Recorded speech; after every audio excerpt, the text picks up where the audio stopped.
When wall plastering is done incorrectly o hindi nasunod, ang tamang mixture ng palitada hindi agad lalabas ang problema. Lumalabas ito pagkalipas ng ilang taon.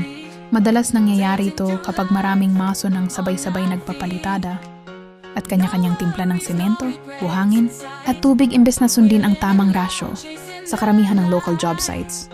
May mga trabahador na inuuna lang matapos ang trabaho kaysa sundin ang tamang timpla kung ano ang mabilis para sa kanila.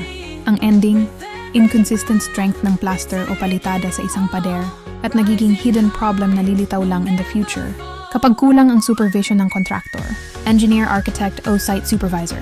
Ginagawa na lang ng mga mason ang pinakamadaling timpla para sa kanila.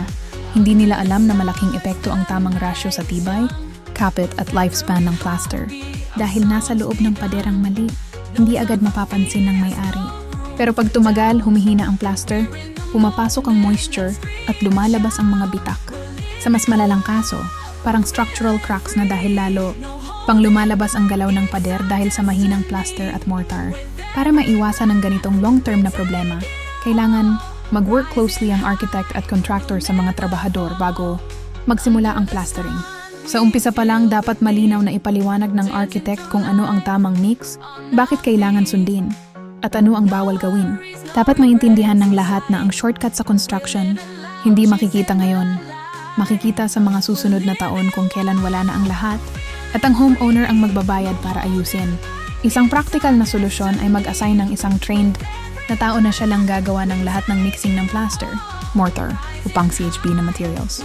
Masisigurado na pare-pareho at tama ang bawat timpla na ibibigay sa mga mason. Kapag lahat ng trabahador kanya-kanyang timpla, doon nagkakaroon ng iba-ibang quality at nagsisimula ang mga future na problema. Kapag kontrolado kung sino ang nagmi-mix, mas guaranteed ang consistency at bawas ang chance ng cracks at repairs. This simple system helps protect the quality of the work and the owner's investment for many years.